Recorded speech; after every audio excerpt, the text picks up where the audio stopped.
Cikgu. Okey, dia tolong bacakan doa dulu Dinian. Bismillahirrahmanirrahim. Allahumma ftah alaina hikmataka wa ansyur alaina min khuzaini rahmatika ya arhamar rahim. Rabbi shrah li sadri wa yassir li amri wahlul 'uqdatam min lisani yafqahu qawli. Amin. Okey, thank you Dinian Okey, so tanpa buang masa cikgu masuk kepada bab 8. So hari ni macam biasalah kita masuk tajuk baru. Okey, first sekali sebelum cikgu akan terang dengan lebih detail apa yang ada dalam bab 8 ini. Okey, apa yang awak kena tahu adalah cikgu nak tanya dulu. Okey, pelarasan pada tarikh imbangan duga dan penyediaan penyata kewangan. Okey, so penyata kewangan itu apa yang awak dah belajar masa dalam bab 7. Ini cikgu pilih belajar So cikgu nak wakil lelaki dulu bagi tahu seorang. Bagi tahu satu benda. Apa yang awak dah belajar dalam bab 7, penyata kewangan.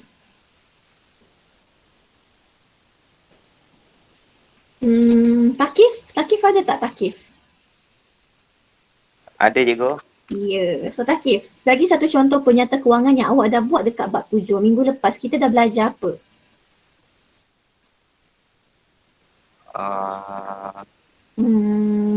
Cuba recall balik.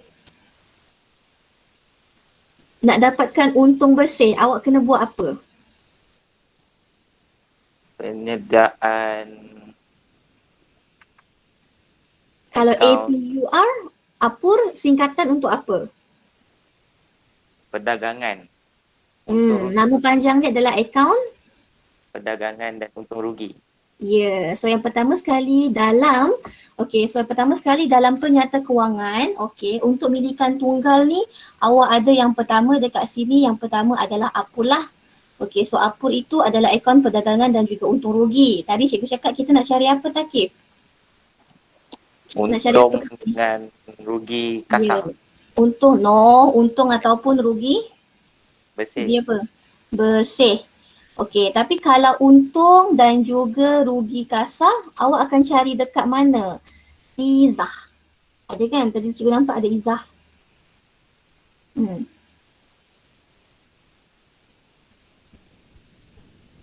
Izah ada tak dalam ni? Ada cikgu. Okey, so Izah jawab dulu. Okey, dalam apa dia cikgu? Okey, soalan cikgu ulang balik Okey, so penyata kedudukan kewangan ni dia ada dua. Yang pertama sekali Takif dah jawab apa dia kata akaun perdagangan dan juga untung rugi. So akaun perdagangan untung rugi ni kita nak cari untung ataupun rugi bersih.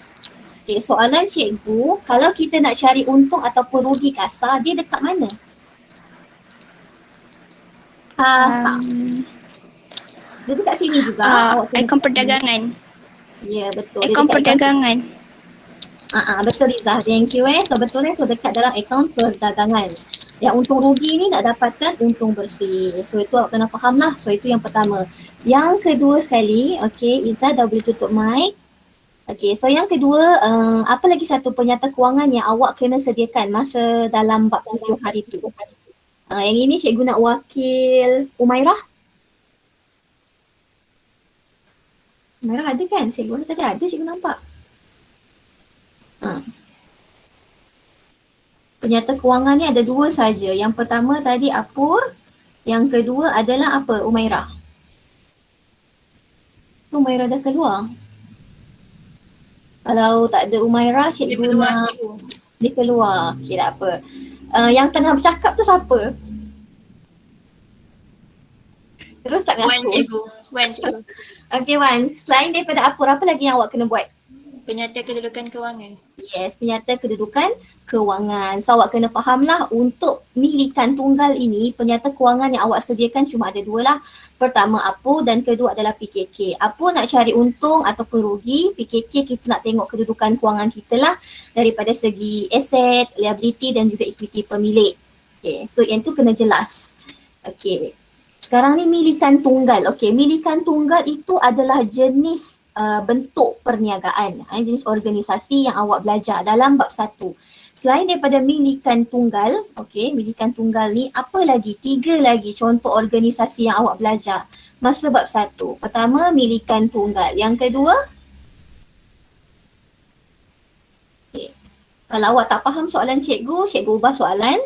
Kalau milikan tunggal, dia punya owner berapa orang? Seorang. Orang. So kalau 2 orang, Perkongsian. ya itu maksud saya. So bentuk yang kedua adalah perkongsian. So awak kena faham lah. Kalau dia seorang, dia adalah milikan tunggal. Kalau dia owner dia tu lebih daripada seorang, 2 atau 2 ke 20, so kita panggil perkongsian lah. Perkongsian ni pun dia ada bahagi kepada 2 lah. Satu yang biasa, satu lagi adalah profesional. So profesional tu maksudnya awak buat perkongsian yang melibatkan perkongsian kepakaran. Contohnya macam klinik, firma guaman. So itu dikategorikan bawah perkongsian profesional. So awak kena tahulah. Yang ketiga, awak ada apa lagi?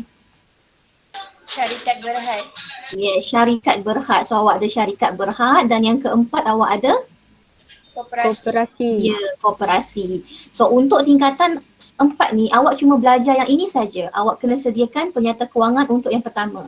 2, 3, 4 ni awak takkan buat lagi lah. Awak akan belajar dekat tingkatan 5. So yang awak kena tahu dekat sini untuk penyata kewangan milikan tunggal, awak buat 2 saja. Apur PKK. Tapi kalau perkongsian syarikat dan koperasi, dia bukannya apur dan PKK, dia ada benda lain. Nama dia pun lain. Macam dekat dalam koperasi, dalam kelab nanti, kelab dan koperasi. Untuk yang penyata kewangan PKK, kita tak panggil PKK, kita panggil dana terkumpul. So itu kita tengok tahun depan lah. So untuk hari ni kita akan tengok dulu bab 8. So bab 8 ini adalah berkaitan dengan pelarasan lah. So kalau awak tengok dekat sini standard kandungan dalam bab 8 ni ada berapa ni? 1, 2, 3, 4, 5, 6, 7. Ada 7 benda yang awak akan belajar lah. Cuma untuk hari ini kita cuma akan cover yang pertama dan juga yang kedua sahaja. Yang pertama yang kita akan belajar adalah perakaunan, asas tunai dan juga asas akruan serta jenis-jenis pelarasan. So pelarasan dia ada banyak. Dia ada 4 ke 5 tak silap cikgu. So kita akan tengok nanti. Dan yang kedua adalah pelarasan akaun nominal. So sekarang ni soalan cikgu. Nominal itu apa? Ni pun cikgu selalu sebut. Akaun nyata berkaitan dengan apa? Akaun terbahagi kepada 2. Kalau awak refresh balik dalam bab 1, dia ada nyata, dia ada nominal. Apa dia? Akaun nominal hasil dan belanja. Yes, betul. Nominal adalah hasil dan juga belanja. Kalau nyata berkaitan dengan apa?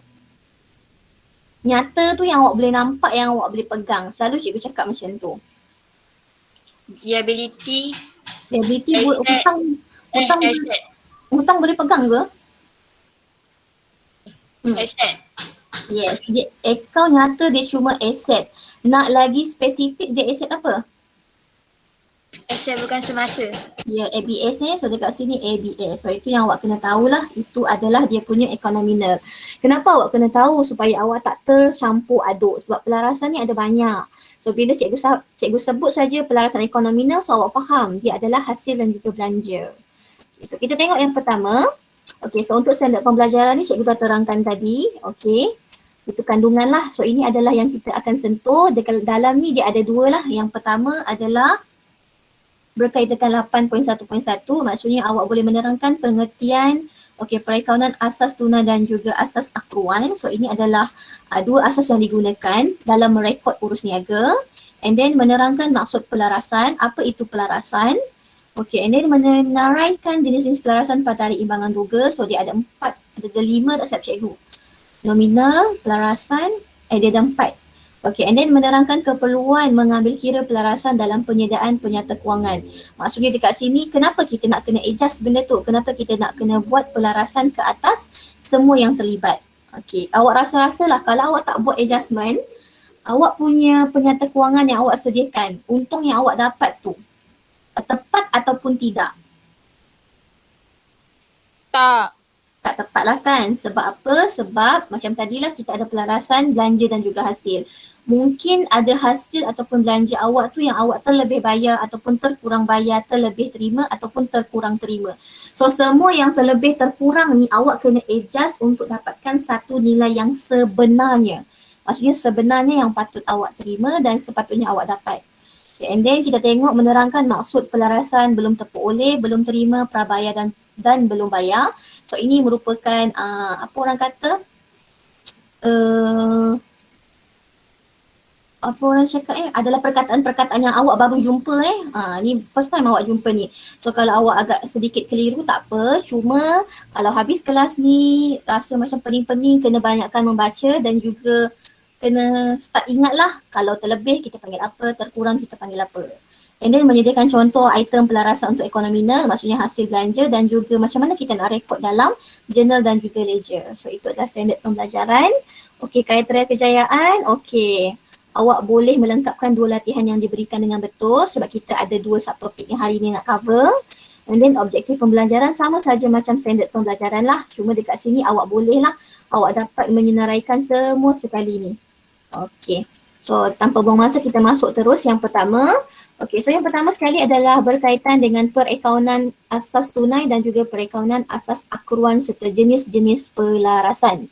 Okey, so dekat sini kalau awak tengok dia punya standard pembelajaran, yang pertama sekali awak boleh menerangkan pengertian perakaunan asas tunai dan juga akruan. Maksudnya bila cikgu tanya, awak boleh jawab lah walaupun bukan dalam ayat yang penuh. At least nampak bayangannya untuk permulaan ni, okey, boleh diterima lah. And then menerangkan maksud pelarasan. Okay, menyenaraikan jenis pelarasan pada imbangan duga dan juga menerangkan keperluan mengambil kira pelarasan yang tadi jugalah. So dekat sini dia kata perakaunan asas tunai dan juga asas akuan serta jenis-jenis pelarasan. So macam yang cikgu cakap, bila kita nak rekod urus niaga dalam kita punya penyata kewangan, kita ada 2 asas yang kita guna. So yang pertama sekali dekat sini adalah asas tunai dan kedua adalah asas akruan. So awak kena faham dulu. Tunai itu apa, akruan itu apa. Okey, so kita tengok yang pertama. Okey, perakaunan asas tunai. Yang ini, yang tunai dulu. Okey, untuk tunai dia kata perakaunan asas tunai. Okey, ialah perakaunan yang mengiktiraf dan juga merekod sesuatu urus niaga dalam tempoh apabila tunai diterima dan juga dibayar dalam perakaunan tersebut. Maksudnya kita cuma akan rekod tunai yang kita terima dan juga bayar. Okey, dalam tempoh perakaunan. Dalam tempoh perakaunan. So tempoh perakaunan tu bergantung kepada syarikat awak lah, perniagaan awak. Ada yang 6 bulan, ada yang 12 bulan. So tu cikgu tak nak sentuh dah. Okey, so contoh dekat sini dia bagi tahu kadar bayaran yang perlu dijelaskan setahun adalah 500. Okey, setahun awak kena bayar 5,000. So setahun kena bayar 5,000. Lepas tu dia kata tetapi jumlah yang dapat dibayar hanyalah 4,000. Faham? Okey, so kalau mengikut asas tunai, kita cuma rekod tunai yang kita terima ataupun tunai yang kita bayar. So berdasarkan kepada contoh nombor 1 ni, kita bayar berapa sebenarnya? Yang kita bayar berapa? 4 ke 5. Tengok betul-betul. 4,000. 4. Yang sepatutnya kita bayar 5,000. sepatutnya kita bayar 5,000. Tapi yang kita bayar hanyalah 4,000. So dalam perakaunan asas tunai ni awak rekod 5 ke 4? 4,000. Ya, itu yang awak rekod. Boleh faham? Itu asas tunai. Okay, asas tunai kita cuma akan rekod berapa yang kita bayar, berapa yang kita terima. Itu yang awak kena ingat dalam otak awak. Tak kisahlah dia lebih ke, dia kurang ke, terlebih bayar ke, terlebih bayar, terkurang bayar, terlebih terima ataupun terkurang terima, terlebih terima. Yang kita rekod adalah yang kita bayar. Itu saja yang awak kena ingat ataupun terima.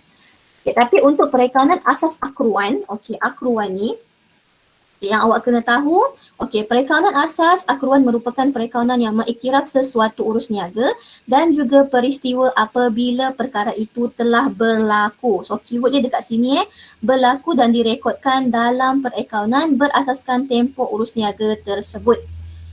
And then mengikut asas akruan, menggunakan contoh yang sama tadi, setahun tadi kita kena bayar berapa belanja kita? 5,000. 5,000. So 5,000 yang kita kena bayar. Yang ini kena bayar. So ini adalah nilai belanja sebenar. Ini yang sebenar lah. Tapi yang kita dah bayar berapa dalam soalan tadi? 4,000. 4,000. Sorry. So 4,000 ini yang dah bayar. So dekat sini ada unsur berapa yang tak kena bayar lagi. Ni awak kena bayar ke kurang bayar? Kurang bayar. Terkurang Kurang bayar. Okey, so terkurang bayar cikgu akan pakai simbol ni terkurang bayar sebanyak 1,000. Okey, so dalam asas akruan, okey, kita tak tengok berapa yang kita bayar, berapa yang kita terima. Faham Yang kita nak adalah kita nak rekod belanja. Kita nak rekod belanja. Kita nak rekod belanja ataupun hasil sebenar. Bila cikgu kata sebenar, maksudnya awak kena carilah dalam ni berapa belanja sebenar. 5,000, 4,000, 1,000. 5,000. Ya, so awak kena bayar adalah RM5,000. So ini yang awak kena rekod dalam Apur. Sebab apa? Dekat Apur kita ada hasil dan juga belanja. Yang 1,000 ni tadi, yang terkurang bayar ni. Yang ini nak rekod dekat mana? Awak ada apa lagi satu penyata kewangan? Selain daripada Apur. Liability. KK. PKK. Okay. Penyata kewangan ni bukan komponen. So ni PKK. So dia ada nama dia. Nama dia nanti kita belajar. Kalau terkurang bayar, kita akan panggil belum bayar. Kalau terlebih bayar, prabayar. So tu nanti cikgu akan terangkan. Dekat sini awak kena faham, untuk asas tunai kita cuma rekod berapa yang kita terima, berapa yang kita bayar. Tak kisah cukup ke tak cukup. Okey, itu asas tunai. Kalau asas akruan, kita kena rekod yang sebenar. Keyword dia adalah sebenar dekat sini. Sebenar. Tak kisahlah dia hasil ke, dia belanja ke, awak kena cari yang sebenar tu dalam tempoh perekanan. Tempoh perekanan kalau 12 bulan, maksudnya awak kena darab lah. 12 darab dengan berapa sebulan. Itu kerja awak.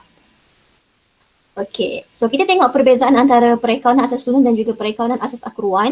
Okey, so daripada segi hasil, kalau asas tunai ni dia kata, okey, direkodkan apabila tunai diterima lah. Okey, macam biasalah diterima. Kalau untuk asas akruan, kita akan rekod dalam tempoh yang diperoleh lah. Maksudnya kita akan rekod kalau awak buat kewangan untuk 6 bulan, 6 bulan sahaja awak kira. Kalau 12 bulan, 12 bulan. Okey, untuk belanja pula, asas tunai direkodkan apabila bayaran tunai dilakukan. Ni tak kisah berapa jumlah yang awak dapat. Terlebih ke terkurang, awak rekod saja. Tapi untuk asas akruan, kita cuma rekod belanja sebenar yang digunakan untuk tempoh tersebut. Okey, untuk aset, okey, dekat sini ada hasil belum terima. So, untuk perkataan hasil belum terima, ini adalah penerimaan yang terkurang terima awak. Kalau belanja prabayar ni adalah pembayaran yang awak buat terlebih. Contohnya sepatutnya awak bayar 100 tapi awak pergi bayar 150. So ada lebih 50. So 50 itu namanya belanja prabayar. Okay, so untuk asas tunai ni kita tak terlibat lah sebab macam tadilah yang cikgu cakap awak lebih bayar ke, awak terkurang bayar ke, awak rekod je. So kita tak terlibat. Tapi untuk asas akruan ni dia ada. Okay, so hasil belum terima akan diiktirafkan sebagai hasil lah. Okay, hasil belum terima akan diiktiraf sebagai hasil. Kenapa? Okey, hasil belum terima tu maksudnya awak punya akaun belum terima tu bayar tak habis. So bila dia tak bayar tak habis, okey, yang dia tak bayar itu tetap kepunyaan awak ataupun milik awak. So bila itu adalah hak awak, kita panggil sebagai hasil. Kalau belanja prabayar pula adalah, contohlah, okey, awak ada sewa rumah, kena bayar sewa premis. Sewa premis 1,000 tapi awak pergi bayar 2,000. 1,000 tu sebenarnya awak perlu bayar ke tak perlu bayar sebenarnya? Tak. Tak perlu bayar. So bila tak perlu bayar, kita akan declarekan dia sebagai belanja prabayar. Yang 1,000 yang awak bayar tadi maksudnya duit awak lagi kan? So bila dikira sebagai awak punya bila dikira sebagai awak punya bila dikira sebagai awak punya harta awak lagi, so itu adalah aset lah. Selagi bulan tu tak sampai, dia masih kepunyaan awak, dia masih aset awak. Tapi once bila bulan tu dah sampai, kita akan declare sebagai belanja. Okay, untuk liability, samalah, liability tu hutang. So liability ni adalah hasil belum terperoleh. Maksudnya hasil belum terperoleh ini adalah terlebih terima. Ayat mudah dia terlebih terima. Maksudnya awak punya pelanggan tu bayar lebih daripada yang sepatutnya. So bila dia bayar lebih, awak tak boleh declare dia sebagai hasil. Okay, and then belanja belum bayar maksudnya terkurang bayar. Bayar tak cukup. Yang ini belanja prabayar, yang ini terlebih bayar. Boleh salin lah yang mana yang patut salin, hasil belum terima, terkurang terima. Okay, so ini adalah nama yang paling mudah lah. Kalau cikgu sebut terlebih terima, terkurang terima, awak kena tahulah yang ini. Okay, so itu adalah bahagian liability. Okay, hasil belum terperoleh tidak diiktiraf sebagai hasil. Kita tak boleh iktiraf dia sebagai hasil dekat sini. Kenapa? Sebab kita tak bagi lagi perkhidmatan. Okey, contohlah awak ni awak menawarkan perkhidmatan firma guaman. Okey, so awak punya klien dah bayar kepada awak tapi kita tak naik lagi pergi court, kita tak buka lagi kes tu. So payment yang awak terima tu awak tak boleh terima sebagai hasil selagi perkhidmatan awak tak bagi. Kalau kita dah pergi court, kita dah settle kes tersebut, baru kita boleh declare sebagai hasil. So sebelum itu dia dianggap sebagai liability. Okay, and then untuk belanja belum bayar, maksudnya awak tak bayarlah. Contohnya macam gaji pekerja. Sepatutnya awak bayar 1,500 tapi awak baru bayar 1,000. So ada lagi 500, itu dianggap sebagai belanja belum bayar. So dia itu adalah liability lah. Alright. So untuk bahagian untung, okay, untuk asas tunai, hasil diterima, tolak terus belanja dibayar. Hasil tolak belanja, simple. Tapi kalau untuk akruan, hasil sebenar, tolak belanja sebenar. Dekat sini keyword dia adalah diterima dan juga sebenar. Sebenar maksudnya awak kena carilah berapa yang sebenarnya. Okay, and then kita tengok pula seterusnya. Okay, sebelum tu boleh beza asas tunai dan juga asas akruan? Boleh. Okay. Kalau macam tu cikgu nak tanya dulu. Okay, contoh cikgu ada 500. Cikgu kena bayar sewa rumah RM500.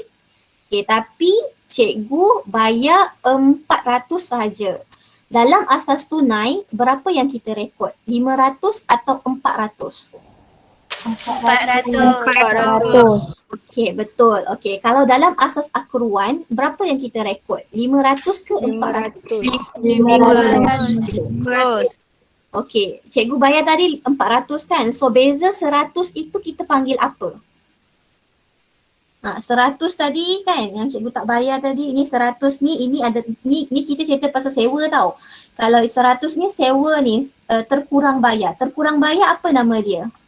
Belanja belum bayar. Belanja belum bayar. Tapi kita tak mention belanja Kalau belanja tu namanya sewa, so dia akan jadi sewa belum bayar.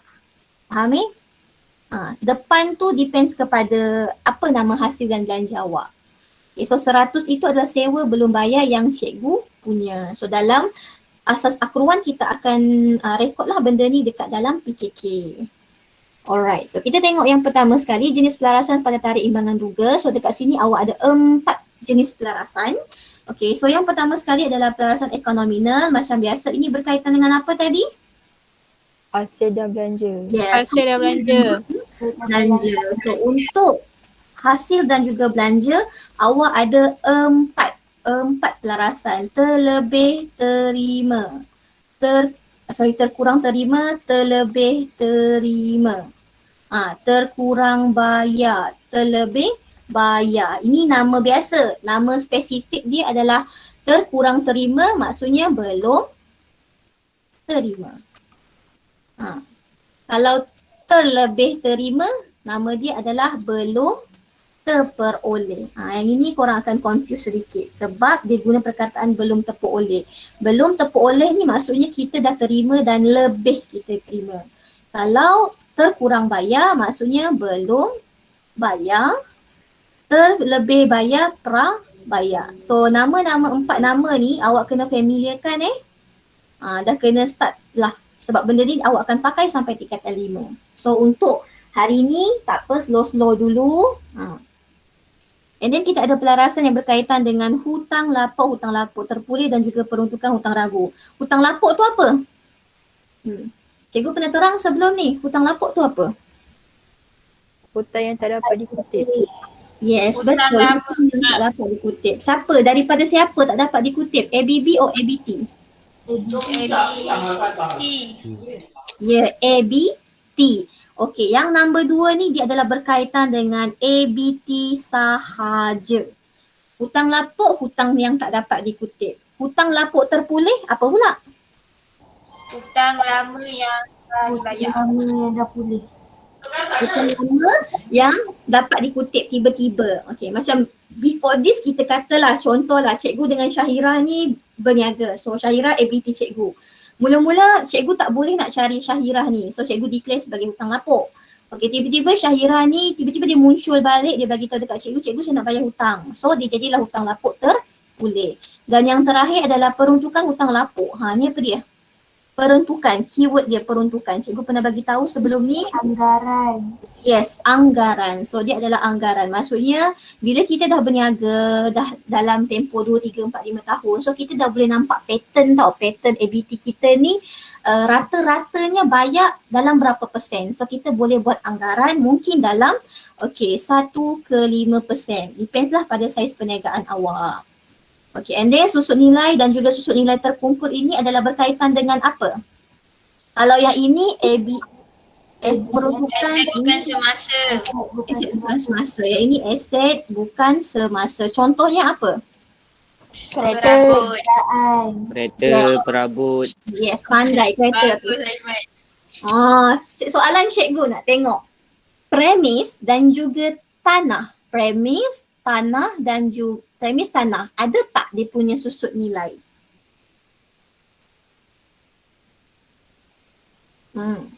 Kenapa senyap? Tadi awak cakap, susut nilai dan juga susut nilai terkumpul adalah berkaitan dengan aset bukan semasa. Awak ada bagi contoh tadi, lengkapan semua sekali. Soalan cikgu, premis dan juga bangunan, premis atau bangunan benda yang samalah, ataupun tanah, ada ke tidak susut nilai? Tanah, premis, ada ke tak susut nilai? Ada. Ada. Jawapannya salah. Jawapannya tiada susut nilai. Kena faham balik susut nilai itu apa? So susut nilai itu apa yang awak faham? Susut nilai ni apa? Dia kurang daripada harga asal. Ya, pengurangan nilai. Pengurangan nilai yang kita beli. Contohnya lah, kereta kita beli mula-mula kita beli RM50,000. Ini tahun 2021, 2022. Bila cikgu nak jual, agak-agak dapat tak RM50,000? Tak. Dapat. Tak. So beza nilai itu kita panggil susut nilai lah. Tapi awak tengok tanah dan juga premis ataupun bangunan ni, adakah nilai dia makin menurun? Tidak. Maksudnya kalau awak beli rumah tu sekarang ni contohlah RM150,000, ada ke? Cepat tu je sekarang kan dah macam adalah kalau kos rendah punya. Maksudnya dekat situ tanah dan juga premis, kalau awak beli tahun ini, contohnya awak beli RM150,000. Tahun depan kalau awak nak jual, dia dah naik harga dah. So untuk aset bukan semasa yang tidak mengalami penyusutan nilai, tiada susut nilai. Jelas yang itu? Jelas. Nanti kalau cikgu tanya, awak salah jawab, siap dengan saya. And then last kali adalah pelupusan aset bukan semasa lah secara tunai. So bila kita lupus, lupus ni pada awak tu apa maksud dia? Buang, ganti baru, beli baru, trade in. Buang. Wah, mudah kau so pelupusan aset dekat sini maksud dia adalah sama ada awak tukar yang baru ataupun kita panggil nama dia trade in nama dia adalah trade in ataupun awak jual sahaja. So bila aset bukan semasa ni awak jual, so awak akan dapat duit, betul? So bila awak jual, awak akan dapat duit, betul ke tidak? Awak akan dapat cash. Betul. So bila awak dapat cash, maksudnya nama pun menjual, dia mesti ada elemen untung ataupun rugi. So daripada pelupusan aset bukan semasa ni, kita nak tengok bila kita lupus tu sama ada kita tukar baru, trade in ataupun kita jual, kita dapat untung ke rugi. So untung dan juga rugi atas pelupusan ini kita akan rekod. Boleh faham? Boleh. So maksudnya bukan saja-saja kalau awak lupus tu awak buang terus tu memang tak dapat apalah. Tapi selalunya dalam perniagaan kita akan cuba untuk jual dululah, at least dapat duit. Okey, so itu dah settle ada 4. So pelarasan perlu dibuat kerana terdapat beberapa maklumat tambahan yang perlu diambil kira dalam pengiraan untung. Sebab dalam untung ni, awak nak dapatkan untung ni, dia kena ada hasil tolak belanja. Sebab itulah kita kena pastikan hasil dan juga belanja kita tu adalah nilai yang sebenar. Itu mengikut asas akruan dan liability perniagaan pun sama. Kalau awak punya akaun belum bayar, ABT awak tu terlebih bayar, awak tak boleh declare lagi. Macam tu. So pelarasan akan memberi kesan ke atas akaun perdagangan dan juga untung rugi serta penyata kedudukan kewangan. Kenapa? Dalam akaun perdagangan ada hasil, ada belanja, ada komponen yang lagi dua, akaun perdagangan dan juga jualan bersih.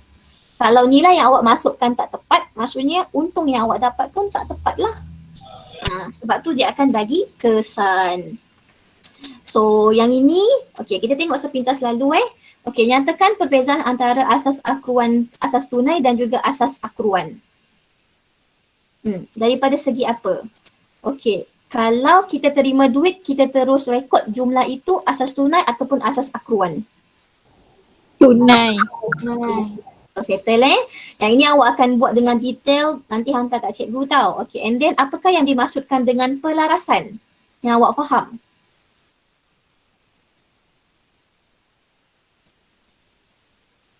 Merekod. Merekod, okey, merekod apa? Nilai sebenar. Nilai sebenar. Andai pun, yang tepat yang itu. Maksudnya pelarasan itu adalah adjustment ataupun perubahan yang dibuat ke atas komponen APUR dan juga PKK lah. Kita kena dapatkan nilai sebenar. Nyatakan jenis-jenis pelarasan. Tadi ada 4. Yang pertama apa? Ekonominal. Yes, ekonominal. Yang kedua? Hutang lapor. Hutang lapor Hutang lapor terpulih. terpulih. Dan peruntukan hutang ragu. Okay, good. Yang ketiga? Susun nilai dan susun nilai berkumpul. Okay, yang keempat? Pelupusan Aset bukan semasa tunai. tunai. Okay, so ingat kita cuma ada 4 sahaja. Kita cuma ada 4 sahaja pelarasan. Okay, lengkapkan jadual berikut. Yang ini boleh refer kepada table yang tadilah. Kalau untuk asas tunai, kita kata direkodkan apabila bayaran tunai dilakukan. Kalau asas akruan, kita akan rekod nilai diterima ke nilai sebenar? Nilai sebenar. Ya, nilai sebenar belanja. Sama juga dengan yang hasil, kita akan rekod hasil sebenar. Perkataan sebenar tu maksudnya bukan jumlah yang awak terima, awak kena cari dulu. Okey, untung ataupun rugi maksudnya awak akan ambil hasil sebenar. Semuanya sebenar. Sebenar tolak dengan apa? Belanja sebenar. Ya, belanja sebenar. Tu beza dia Jumlah yang awak terima belum tentu sama dengan jumlah yang sebenar. Sebab itulah ada asas akruan ni awak kena cari. Pelarasan ini adalah kita cerita pasal asas akruan. Okey. So kita tengok yang pertama. Okey. Tengok dulu. Okey, pelarasan ekonominal macam biasalah hasil belanja. So yang ini tadi cikgu dah cakap dekat depan kan. Okey. So kita terus masuk lah ya. Okey, pelarasan ekonominal ni, ekonominal perlu diselaraskan pada akhir tempoh perakaunan. Maksudnya dekat sini akaun hasil dan juga belanja awak. Hasil dan juga belanja awak kena adjust untuk dapatkan nilai sebenar. Okey, so yang ini boleh boleh conteng buku teks awak, boleh buat nota Okey, so kita ada 2 hasil belanja dan kita ada 4 pelarasan yang melibatkan dua-dua benda ni. Yang pertama kita tengok belanja dulu. Okey, kalau daripada segi belanja, okey, belanja belum bayar. Terlebih bayar ke terkurang bayar? Belum bayar. Belum Terkurang bayar. Terkurang bayar. So yang ini boleh tulis terkurang bayar. Okay. Nak ayat senang ni terkurang bayar. Ataupun kalau nak bahasa pasar dia tak bayar lagi lah. Okay, and then prabayar. Prabayar terlebih ke terkurang bayar?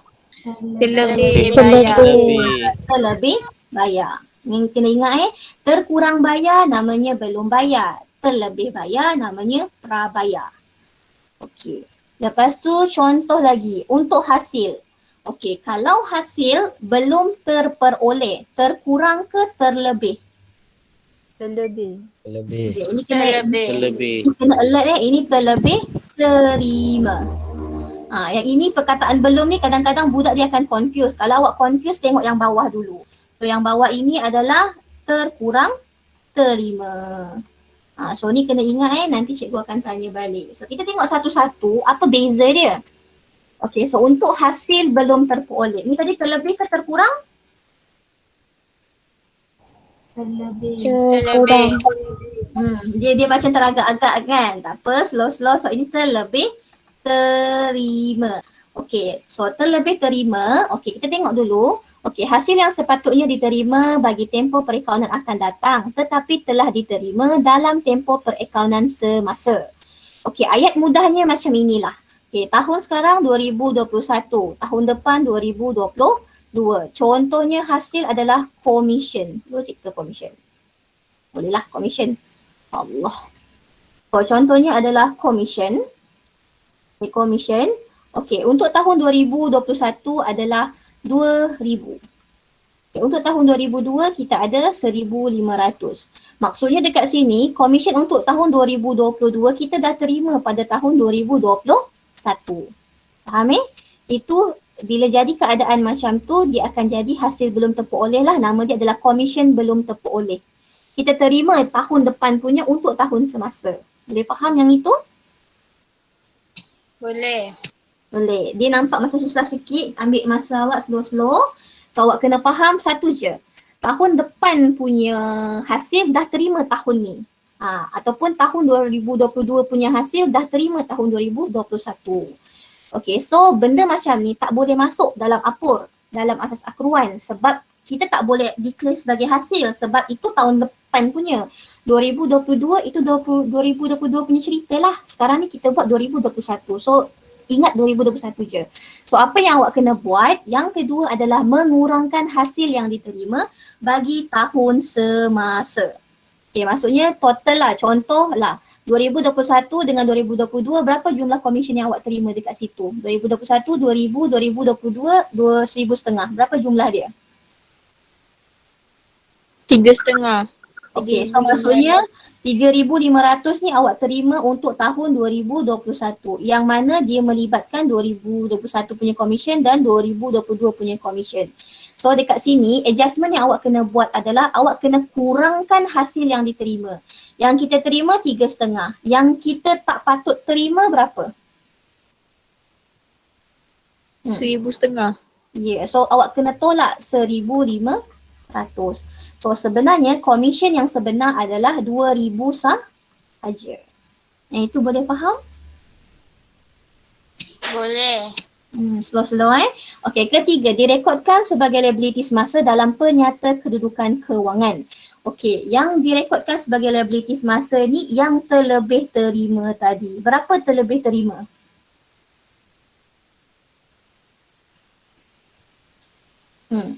Awak terima 3,500. Tahun 2021, 2,000 je. Tahun 2022, 1,500. So berapa yang awak terlebih terima untuk tahun 2021? 1,500. Ya, 1,500. Yang ini awak kena analisis satu-satu tau. Sebab tu cikgu kata kalau ambil akaun dia kena banyak sabar. Dia kena betul-betul teliti. Okay, so contohnya dekat sini dia kata sewa belum terperoleh dan juga komisen belum terperoleh. Itu contoh dia lah. Okay. So untuk catatan jurnal am, okay, tadi kan kita dah kata hasil belum terima adalah yang terlebih terima. So dekat sini awak kena tambah ke kena tolak untuk dapatkan hasil sebenar? Tolak. Okay, kena ingat So hasil, okay, terlebih terima. Okay, ringkasan dia awak kena tolak. Faham Kena tolak. So bila kena tolak dalam hasil kan yang ini awak ingat balik. Kita ada ledger, sini AB, sini LEH. Kalau hasil tolak tu berkurang, dia belah mana? Hasil berkurang belah mana? Ulang balik soalan. Dah debit. Ya. Okay. Yang ini belah debit. Sebab tu dalam jurnal am nampak hasil ni dia debitkan. Kenapa kita debitkan? Sebab kita nak kurangkan hasil tersebut. kita dah terlebih terima. So kita kena kurangkan. So kena kurang, kita kena debit. So hasil belum tepuk oleh pula kita akan kreditkan sebab dia merupakan liability semasa. Liability awak tengok ni. Liability dia duduk bahagian mana ni? Dia duduk bahagian kredit. Dia faham? Ya, sebab itulah dia duduk dekat sini kredit. Okey. Untuk hasil belum tepuk oleh boleh faham tak? Cikgu, seksanya. Kurang faham. Kurang faham. So ringkasan cikgu bagi ringkasan Okey, hasil belum terima itu, hasil belum tepuk oleh adalah hasil yang awak terlebih terima. Yang ini, terlebih terima. So bila awak terlebih terima, apa yang awak nak? Apa yang awak kena buat untuk dapatkan hasil sebenar? Awak kena tolak. Faham? Nama pun awak terlebih terima. Bila dah terlebih terima, awak kena tolak lah yang terlebih tadi. Macam dalam contoh yang cikgu bagi, awak terima 3,500. Okey, yang terlebih terima 1,500. So tolaklah, hasil sebenar awak cuma 2,000 saja. Takat situ boleh faham? Boleh. Okey, Journal am.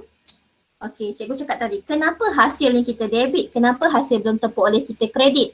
Hasil kita debitkan, okey, tadi kan cikgu kata, kita nak dapatkan hasil sebenar, kita kena tolak. Kalau tolak, okey, ni kan awak punya ledger. Ni nak ledger awak, ni awak punya yang baki normal. Aset belanja bahagian debit, liability equity hasil bahagian kredit, betul?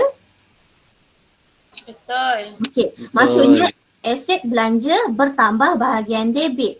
Liability equity hasil bertambah bahagian debit. Sekarang ini, tadi hasil belum tepuk oleh, kalau ada awak kena tambah ke kena tolak? Tolak. Tolak. So bila tolak, hasil awak dia akan duduk bahagian debit lagi ke? Tak. Tak, dia akan duduk bahagian Debit. kredit. Sebab itulah hasil awak debit, hasil belum terima awak kredit. So boleh tangkap yang itu? Boleh. Okey, so kita pergi kepada seterusnya. Contoh. Okey. So contoh dekat sini dia kata sewa tahunan yang ditetapkan adalah berjumlah 3,000. So 3,000 ni adalah belanja sebenar ke? Sewa sebenar ke?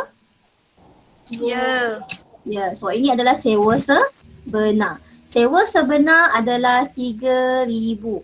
So 3,000 ni akan masuk dalam apur. Sebab apa? Dekat apur ada belanja.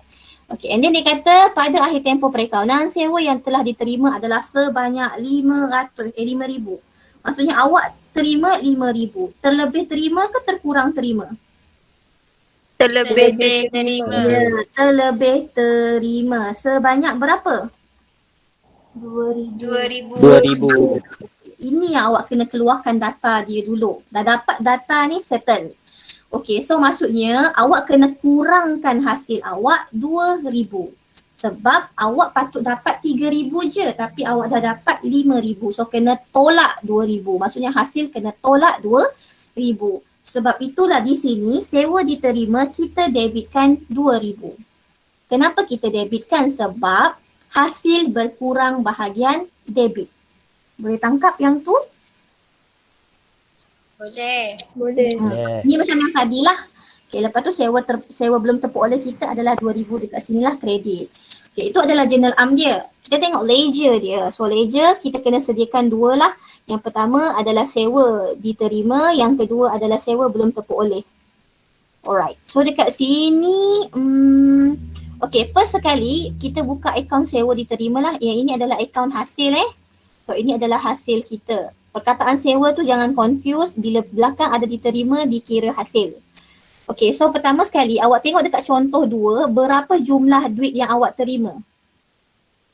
3,000. Baca balik. 5,000. Yang awak terima adalah 5,000. Sebab tu dekat sini bank awak rekodkan sebagai 5,000. Boleh faham yang ini kenapa 5,000?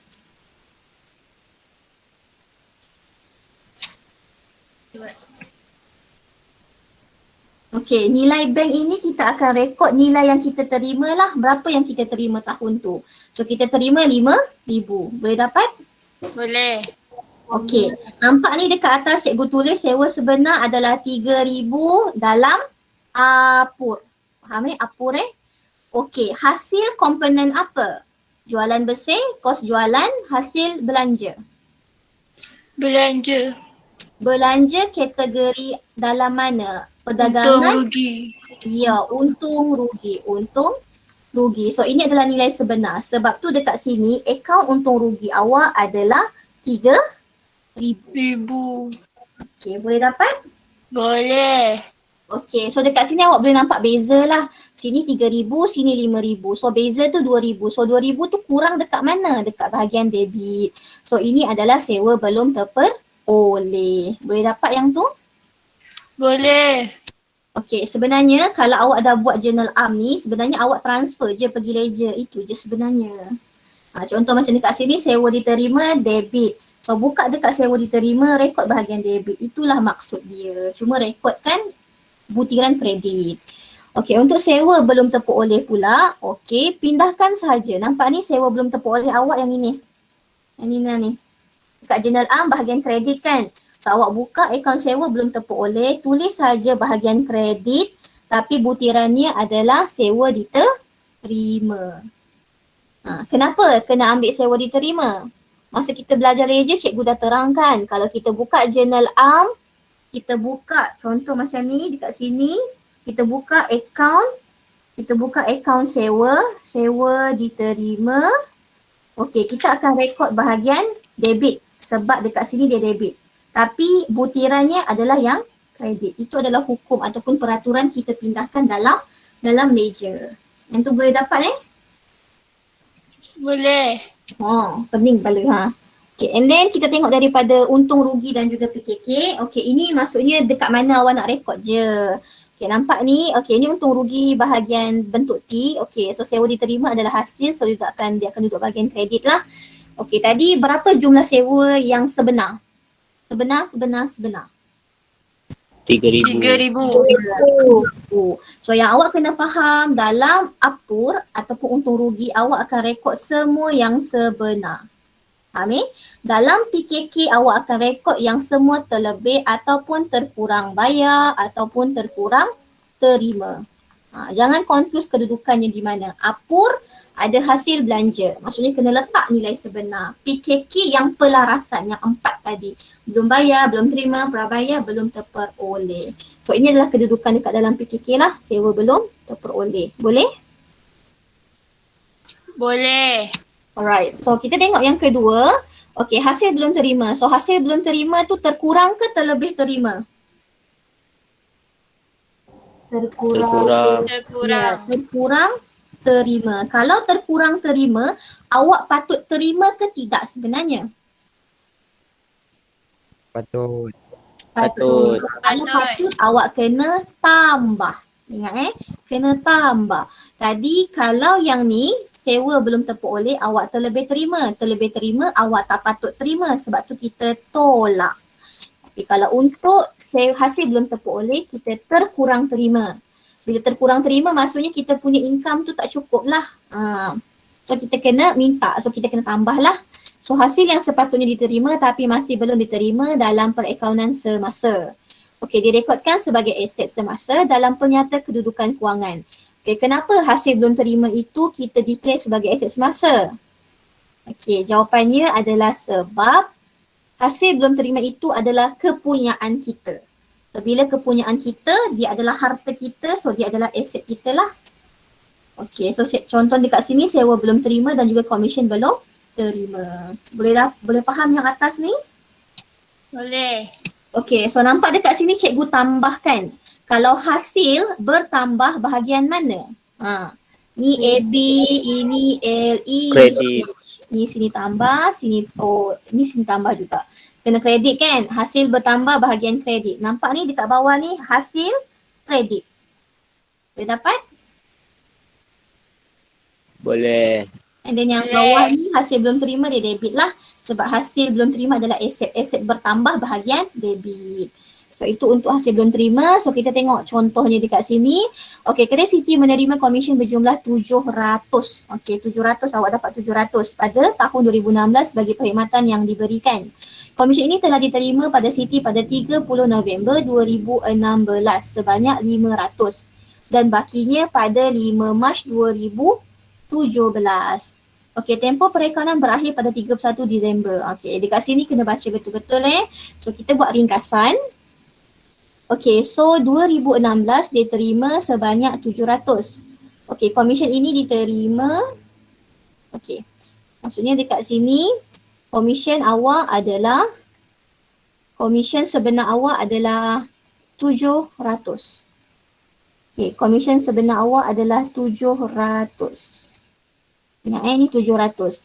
Tapi komisen sebenar ni awak terima yang pertama adalah pada 30 hari bulan 11. Okey, sebanyak 500 sahaja. Bakinya berapa? Baki. 200. 200. 200 Okey, 200. 200 ni awak terima bila ni? akan datang. Bila tarikhnya? 5 Mac. 5 hari bulan 5 Mac 5 2017. Mac 2017. Yang ini 30 hari bulan 11 2016. Nampak ada beza tahun ni, ini 16, ini 17. Yang kita buat sekarang ini adalah tahun 2016. So, awak kena faham komisen yang patut kita terima 2016 adalah sebanyak 700. Tapi untuk tahun semasa kita baru terima 500 je. Lagi 200 tu dia kata dia nak bayar tahun 2017. Okey, soalan cikgu, adakah 200 ini sepatutnya kita declare untuk tahun 2016? Ya. Ya. Faham kena declare sebab itu adalah hasil awak. Lantaklah dapat tahun depan pun awak tetap kena declare tahun ini sebab awak dah bagi komisen awak tu. Awak dah patut dapat dah. Awak dah jual dah benda tu sebab tu dapat komisen. So pertama sekali awak kena faham komisen adalah 700. So komisen ini adalah hasil apur ke PKK kedudukan dia.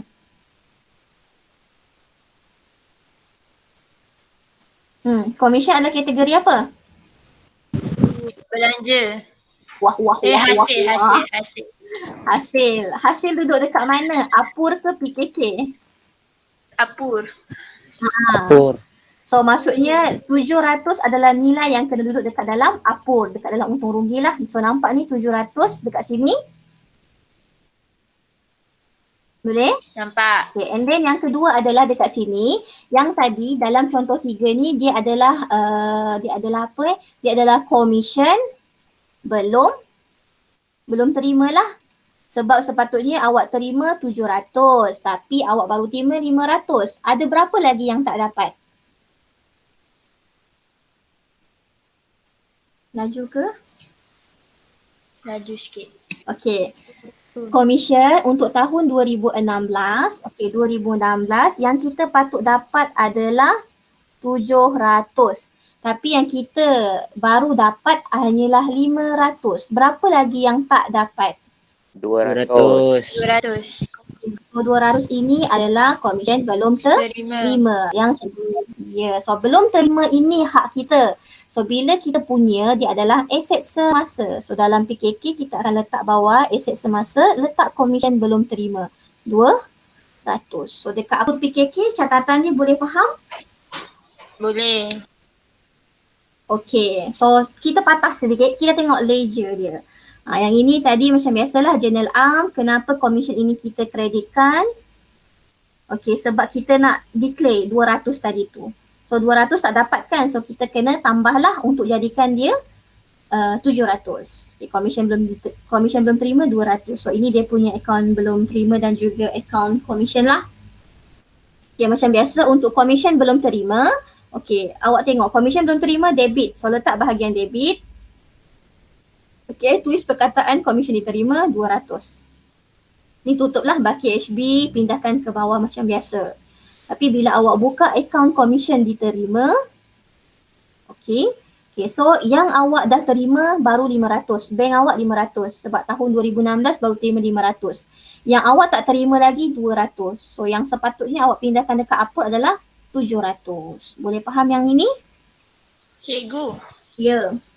saya tanya pasal journal arm. Okey.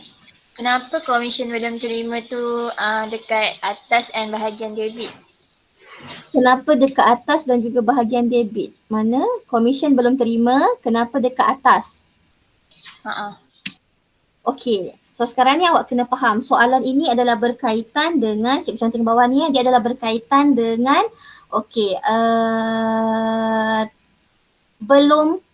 belum terima ataupun terkurang terima. So terkurang terima nama dia adalah belum terima. Okey, so kalau belum terima, okey, kita kena tambahlah untuk dapatkan hasil sebenar. Okey, so kalau hasil sebenar, komisen diterima kita hasil kan, nak tambah dia, hasil bertambah bahagian mana? Buka baliklah akaun, ni. Ini A, B, C, Kredit. L, E, H. Kredit. Kredit. So awak faham yang kedua ni komisen diterima kenapa kredit, awak faham? Faham. Okey, Faham. sekarang soalan Syahira, kenapa komisen diterima bahagian debit? Okey, tadi kita sepatut dapat 700 tapi kita baru dapat 500. 200 lagi tu kita tak dapat, betul? Betul. Kita punya ke tidak? Kita punya. Bila kita punya harta ke liability? Aset ke Harta. liability? Aset. Aset. Aset. So kalau aset bertambah bahagian mana? Debit. Oh, debit. Ya, sebab tu kita debit. Boleh faham? Boleh cikgu. Cikgu cakap awal-awal ni pelarasan ni dia memang macam menguji kesabaran awak sikit. Tapi kena slow-slow lah. InsyaAllah boleh. Okay, so settle yang ini, boleh cikgu masuk yang berikut dia? Boleh cikgu. Okay, and then belanja prabayar. Dah pukul berapa dah ni? Takut tak sempat je. So belanja prabayar. Okay, so belanja prabayar adalah yang ini. Belanja prabayar adalah sepatutnya dijelaskan pada tempoh perekonomian akan datang tetapi telah dibayar pada tempoh perekonomian semasa. Senang cerita macam ni lah ayat mudah untuk awak. Belanja prabayar adalah belanja terlebih bayar. Maksudnya yang tahun 2022 dah terima. Dah terima untuk tahun 2021. Yang tu boleh faham? Yang dah Boleh. terima. Dah bayar. Silap pula. Faham. Alright, so direkodkan sebagai aset semasa dalam penyata kedudukan kewangan. Okey, contohlah sewa. Okey, sewa cikgu kena bayar untuk setahun hanyalah 12,000 contohnya. Okey, tapi cikgu pergi bayar 15,000. So ada berapa yang terlebih bayar? Berapa? Dia macam terbalik sikit lah kat sini. Sewa setahun bayar 12,000 tapi cikgu pergi bayar 15,000. Ada berapa yang cikgu terlebih? Ya. So 3,000 ni, okey. 3,000 ni cikgu terlebih bayar tapi sebenarnya cikgu tak patut bayar pun. So bila 3,000 ni tak patut bayar, kita akan anggap dia sebagai aset ke hutang? Aset. Aset. Sebab ini masih lagi hak awak. Selagi bulan tersebut tak sampai, 3,000 itu masih lagi hak awak. Sebab itu dia diiktiraf sebagai aset semasa lah dalam PKK. So contoh dekat sini insurans prabayar ataupun kadar bayaran prabayar lah. Okey, so macam biasalah. Okey, disebabkan dia terlebih bayar. Okey, bila terlebih bayar, kita kena buat apa untuk dapatkan belanja sebenar? Kita kena kurangkan. Belanja berkurang bahagian mana? Debit, kredit. Buka Kredit. balik. Kredit. Kredit. Mana? Ni Kredit. bertambah dua-dua bertambah. Kredit. So Kredit. sebab itulah belanja di sini kredit. Boleh faham? Faham. Belanja prabayar. Kenapa bahagian debit? Sebab belanja prabayar adalah aset. Yang tadilah 3,000 ni terlebih bayar masih lagi hak awak. Masih lagi hak awak, dia merupakan aset. Aset adalah debit. Sebab tu dia debit. Boleh? Boleh. Okay, Boleh. kita tengok contoh. Okay, tengok contoh insurans yang perlu dibayar oleh Perniagaan Merah pada 31 Disember 2016 adalah 600. Okey, so maksudnya awak kena bayar 600 je. Maksudnya insurans sebenar. Sebenar nilai sebenar masuk apur PKK? Insurans. Belanja. Ya, Apur. apur. Dekat PKK. dalam belanja lah. Wah. Siapa yang sebut PKK tu? Abang Zu. Oh, jangan kau tibai Ingat, sebelum sebut apur PKK kena identify dulu. Insurans hasil ke belanja? Belanja. Belanja. Belanja. So belanja Belanja. ada di mana? Apur ke PKK? Apur. Apur. So dia akan masuk apur. So belanja sebenar awak adalah 600. Ini kedudukannya. Okey, so kita baca lagi. Pada akhir tempoh perakaunan, peniaga telah membayar sebanyak 500. Dekat sini maksudnya awak P bayar. Okey, P bayar berapa tu? 900. So ada berapa yang terlebih bayar? Terlebih bayar berapa? 200. Ya ke? Yang 900 tolak 6, 200. 300. 300. Oh ya betul. White. 300 Wah ni pening ni rasanya. So maksudnya ingat terlebih bayar, terkurang bayar semua tu dekat PKK. Faham? Okay, faham. PKK. So sebab terlebih bayar, kita yang terlebih bayar masih lagi hak kita. So dia adalah aset. Sebab itulah dekat sini aset, insurans prabayar 300. Boleh? InsyaAllah boleh cikgu. Boleh cikgu. Siapa yang Boleh. cakap boleh cikgu tu? Sedih je suara. Tak apa, nanti kita tengok balik. Bukannya terus je. Benda ni panjang lagi ni.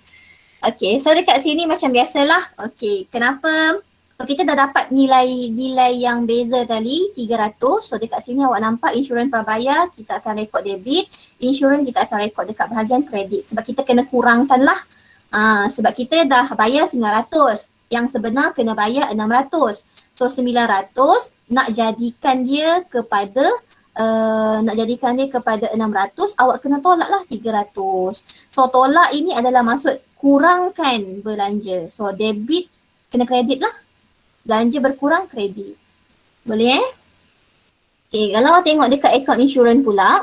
Okay, tadi berapa nilai sebenar insurans? 600. 600. So yang awak masuk dekat Apur adalah 600. So dekat sini Apur 600, sini jumlah yang awak terima 900.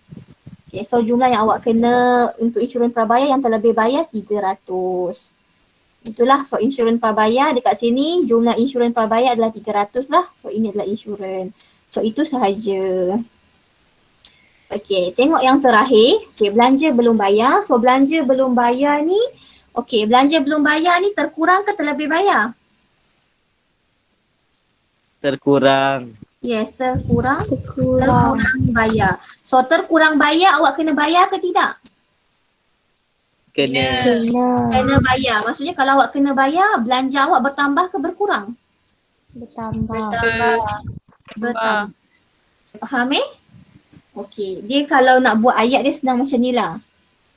Sekejap mana Okey, bila terkurang bayar, nak dapatkan belanja sebenar, kena tambah. Okey, contoh mudah Contoh belanja cikgu ambil insurans So contoh insurans. Okey, insurans sepatutnya kita patut bayar patut bayar ataupun insurans sebenar adalah 500. Okey, dah bayar hanyalah 200. Berapa lagi yang tak bayar? 300. Ya, 300. Okey, nilai sebenar adalah 500. So nak dapatkan nilai 500, kalau kita baru bayar 200, kita kena tambah 300. Tu boleh faham? Boleh. Okey, so dekat sini direkodkan sebagai liability. Kenapa liability? Kenapa kita kata dia hutang? Sebab dah memang kita hutang, betul. Dalam ni berapa kita hutang ni? 300. Yo, 300. Sebab tu lah dekat sini general arm dia belanja kita kena debit. So tambahkanlah debit. So belanja belum bayar kita akan kreditkan sebab dia adalah liability. Boleh yang itu? Boleh. Okay, tengok contoh terus. Okey, kadar bayaran yang perlu dibayar oleh perniagaan biru adalah 800. Okey, pada akhir tempoh perakaunan, dia telah membayar 450. Okey, so conteng di atas ini, okey, sebenar adalah berapa? 800. Dah bayar 450. 400. Tak bayar lagi? 350. Oh, ni silap ni. So ni 350. ya kah 350 350. Okey, 350 ini adalah lagi belum bayar. Belum bayar adalah apa? Belum bayar lah. Kan kadar bayaran belum bayar. So sebenar letak dekat mana? Apur PKK? Apur. Apur. Okey, so apur. Yang tak bayar lagi 300 setengah dekat mana? PKK. PKK. Yeah. So, sebab tu lah dekat apur sini awak nampak kadar bayaran awak adalah yang ini 800, dekat PKK 350. Itu yang awak rekod lah, boleh? Boleh, insyaAllah. Okay, insyaAllah. Sedihnya cikgu dengar. Okay, Yakin so aku. tengok yang ini. Okay, macam tadilah. Okay, disebabkan kadar bayaran ini belum bayar, maksudnya belanja awak bertambah lah. So kadar bayaran belanja kena tambah lah. So sebab itulah kadar bayaran kita debitkan. Kadar bayaran belum bayar kita kreditkan. Tak apa, yang ni cikgu akan ulang semula. Kalau awak rasa tak dapat lagi, nanti kita ulang balik. Okay, and then dekat dalam akaun kadar bayaran. Okay, so dekat sini yang kita terima bank hanyalah berapa ratus tu kita terima? 450 kan? Kan? Ya. Okay. Untung rugi ni awak kena faham, untung rugi ini adalah nilai sebenar. Okay, sebenar yang kita kena bayar adalah 800. Boleh faham? Boleh. Okay, Boleh. 800 sebenar kena bayar, dah bayar 4,5. So yang tak bayar lagi 350. Boleh yang itu? Boleh. Okay, and then kadar bayaran belum bayar, kadar bayaran awak adalah 350 lah yang tak bayar lagi.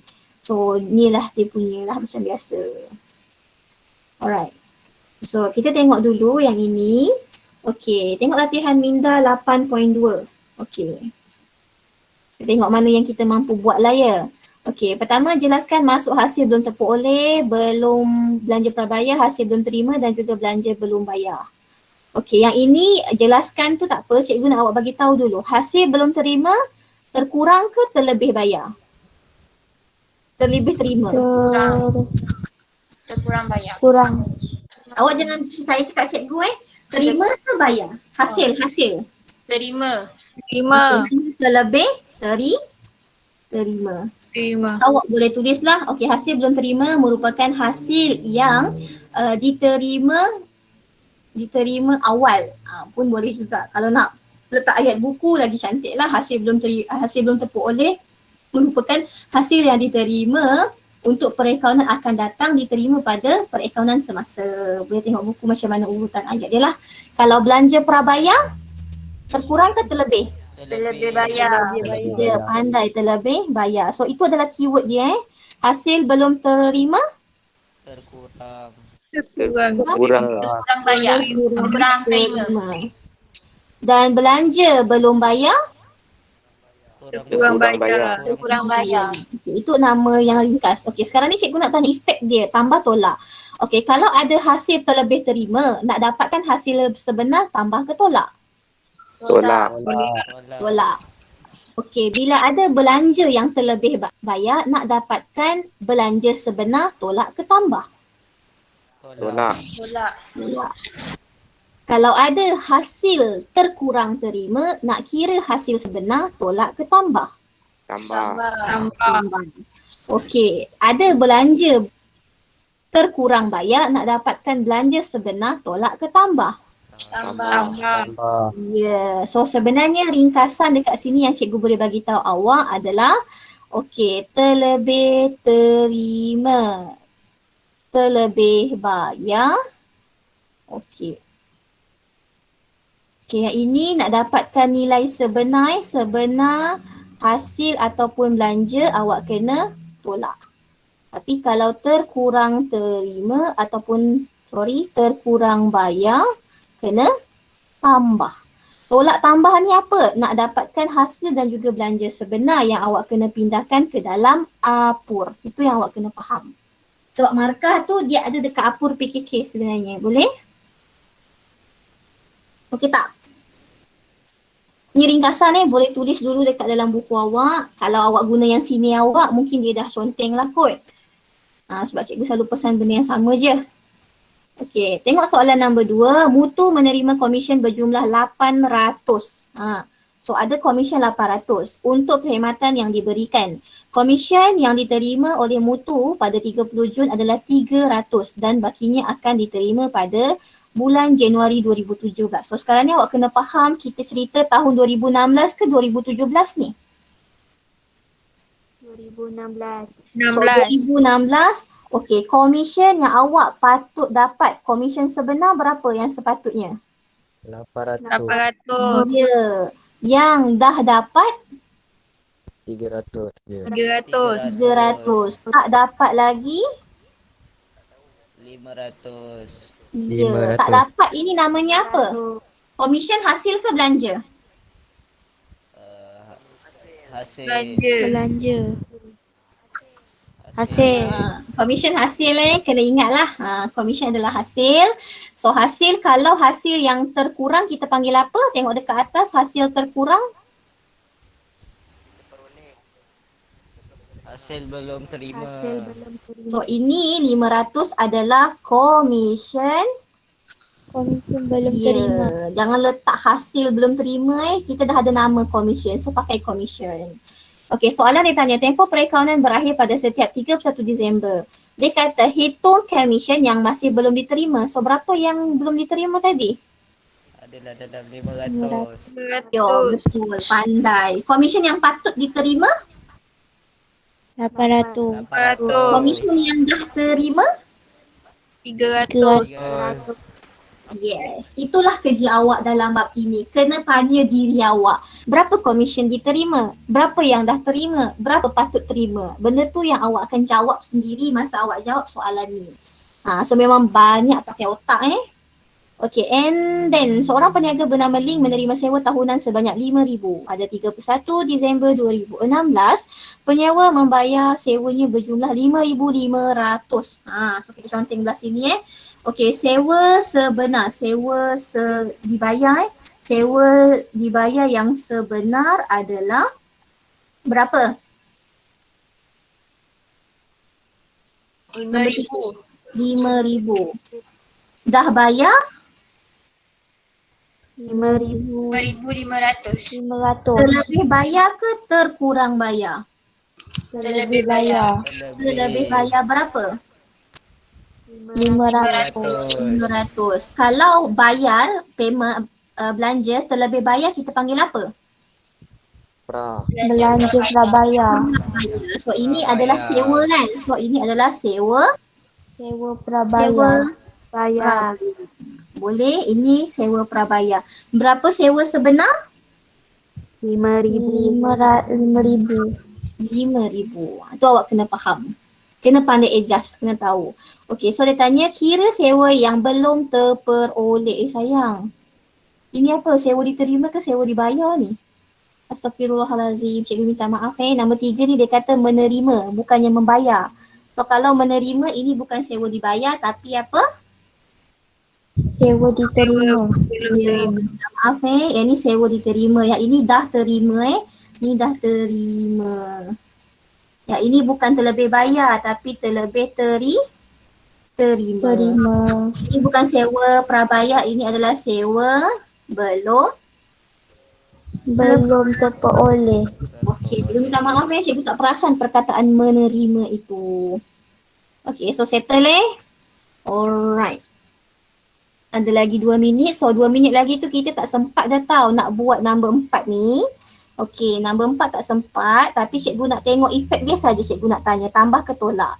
Okey, untuk kadar bayaran dalam imbangan duga ini merujuk kepada nilai bank. Nilai yang awak terima lah. Dalam ni kadar bayaran 1,250, belanja 4,000 yang awak terima. Alright. So untuk kadar bayaran, okey dia kata masih belum diterima. So kalau masih belum diterima kalau masih belum dibayar kena bayar ke tidak? Kena. Kena bayar. Kalau kena bayar, atas ni nak tambah ke nak tolak? Tambah.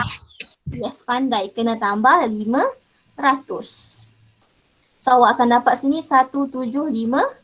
So 1,750 ini merupakan kadar bayaran sebenar. Okay, and then belanjaan prabayar. Prabayar tu apa? Terlebih bayar ke terkurang bayar? Terlebih bayar. Okey, terlebih bayar 450. Maksudnya dalam belanja 4,000 ni awak terlebih bayar 400 setengah. Nak dapatkan nilai sebenar belanja, tambah ke tolak? Tolak. Tolak. Andai tolak 450. So berapa? 4,5? 3? 3,5?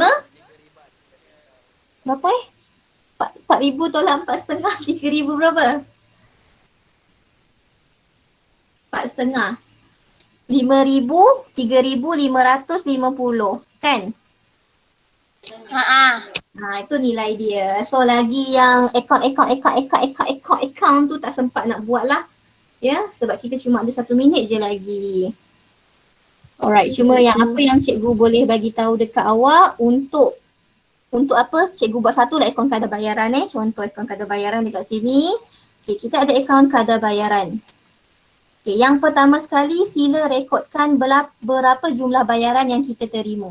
Bank yang kita dah terima berapa kadar bayaran? 1,250. Tengok sendiri.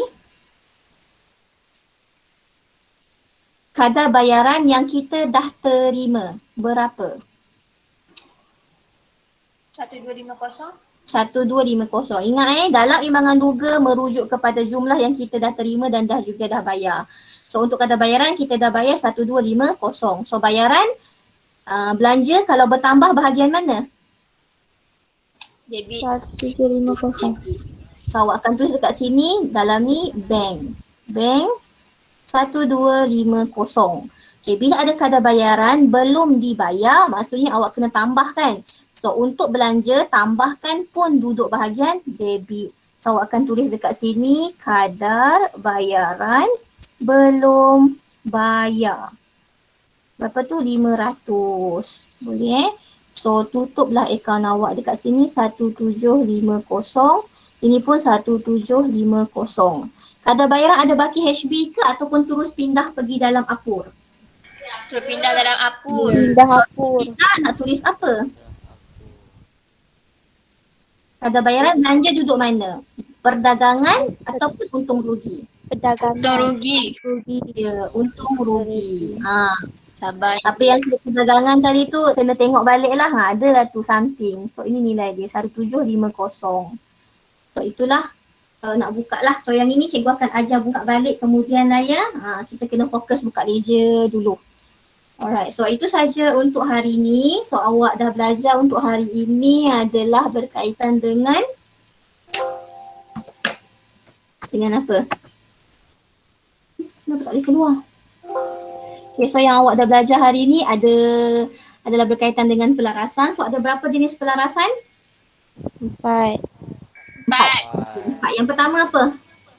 Akaun nominal. Nominal. Okey, lagi? Hutang lapuk. Hutang lapuk. Lagi? Usut nilai. Usut nilai. Sedihnya suara. Usut nilai. Lagi yang terakhir. Pelupusan akaun semasa. Ya, so yang hari ni awak belajar cuma akaun nominal. Akaun nominal hasil belanja ada 4. Sebutkan kalau dia terlebih bayar, apa namanya? Terlebih bayar. Belum bayar. Pandai. Terkurang bayar? Belum bayar. Belum bayar. Terlebih terima? Belum terperoleh. Ya, hasil belum terperoleh dan terkurang terima. Belum terima. Belum. Belum terima. Saya nak pilih satu orang wakil. Hafizul ada ke? Ada tak Hafizul? Tak ada. Tak ada. Oh, memang tak ada Okey. Takif lah. Ya. Takif kalau terlebih terima nak dapatkan hasil sebenar tambah ke tolak? Tolak. Yes. Okey, itu saja. So itu saja kelas kita untuk hari ini Terima kasih. Okey, so kerja awak adalah last kali ni awak nampak ni. Okey, latih diri yang kita buat tadi tu buat dalam buku lah ya. Yang ini cuba buat A, B, C, D. Nanti cikgu nak tengok. Ini kita bincang minggu depan hari Isnin Boleh kelas? Kelas. Okey, so itu saja kelas. Terima kasih. Jangan lupa isi kehadiran dekat dalam link sekolah tu guna email G. Okey, delima awak. Okey, itu sajalah. Lepas tu jangan lupa buat kerja yang cikgu suruh tadi. Itu saja. Assalamualaikum. Dah boleh left. Waalaikumsalam. Terima kasih. Terima kasih. Terima Terima kasih, Ko.